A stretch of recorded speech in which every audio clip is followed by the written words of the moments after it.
ماضی میں جو قومیں گزری ہیں ان سے ایک ایک کوتاہی ہوئی اور اس کا خمیازہ ان کو کتنے سخت عذابوں کی صورت میں جو ہے وہ بھگتنا پڑا۔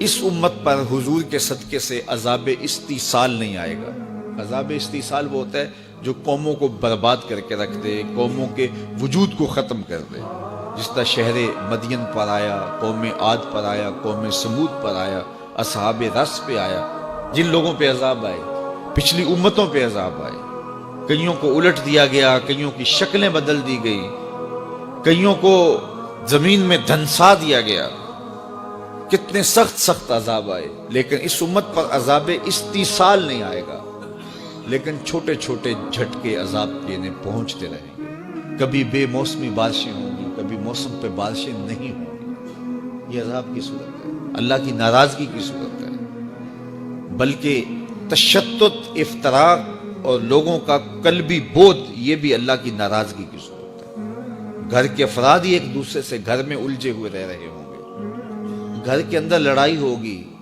خاندانوں میں الجھاؤ ہوں گے، قبیلوں میں الجھاؤ ہوں گے، شہروں، بستیوں، گلیوں میں لوگ ایک دوسرے سے الجھ رہے ہوں گے، قتل اور حرج عام کر دیا جائے گا، جس طرح کہ حدیث میں آتا ہے، اور وہ دیکھیے ہمارے سامنے موجود ہے۔ اللہ تعالیٰ نے قرآن مجید میں ایک مقام پہ فرمایا وہ اس بات پہ قادر ہے کہ تمہارے اوپر سے اور تمہارے نیچے سے عذاب بھیجے۔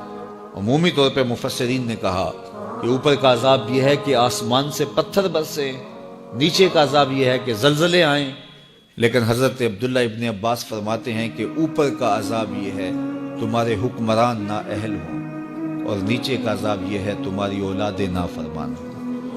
یہ اوپر نیچے کا عذاب ہے۔ اولاد نافرمان ہو تو بندے کے پلے بچتا کیا ہے، بندے کے پلے رہتا کیا ہے؟ ساری زندگی کمائی لٹ گئی نا۔ جن کو کمائی کر کر کے منہ میں نوالے دیتے رہے وہ آگے کھڑے ہو جائیں تو پھر کیا پلے رہتا ہے بندے کا؟ اور اسی طرح حکمران نااہل ہوں، تمہارا کلچر تباہ، تمہاری تہذیب تباہ، تمہارا تمدن برباد، تمہاری دولت لٹ گئی۔ آپ دیکھیے کچرے کے ڈھیر ہیں، پورا ملک بنا ہوا۔ یہ اوپر نیچے کا عذاب ہے، یہ اللہ کی ناراضگی ہے۔ تمہیں تشدد اور افتراق میں مبتلا کر دیا جائے گا۔ اب ایک امت 72-73 گروہوں میں بٹ گئی، یہ اللہ کی ناراضگی ہے۔ تم لابیوں میں، فرقوں میں، گروہوں میں تقسیم ہو گئے، ایک دوسرے کا گریبان نوچ رہے ہو۔ یہ شریکہ برادری تو اللہ کی رحمت تھی، لیکن یہ زحمت بن گئی۔ شریک شرکت سے تھا، دکھ اور درد میں شریک، شریک کا یہ معنی تھا۔ فقہاء نے لکھا ہے اگر کسی سے قتل خطا ہو جائے، قتل خطا کیا ہے کہ تیر مارا اس نے جانور کا شکار کرنے کے لیے، لیکن ہوا کے رخ پر تیر کا رخ بدل گیا اور تھوڑا سا وہ جا کے کسی انسان کو جا لگا اور وہ مر گیا، تو یہ قتل عمد نہیں ہوگا، یہ قتل خطا ہوگا۔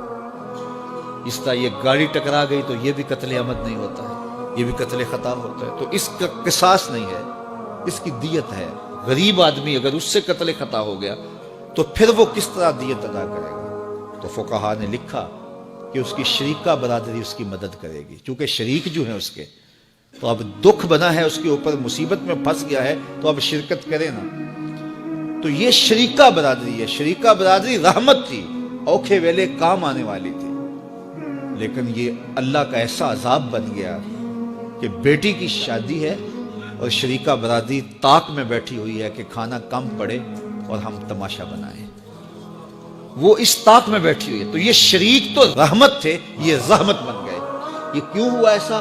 اللہ کی ناراضگی کی وجہ سے۔ عذاب استیصال اس امت پہ نہیں آئے گا، اس طرح کے عذاب آئے گا۔ بدی کا ماحول پیدا ہو جائے گا، نیکی کا ماحول تلاش کرنا مشکل ہوگا، اچھے لوگوں کی صحبت میسر نہیں آئے گی۔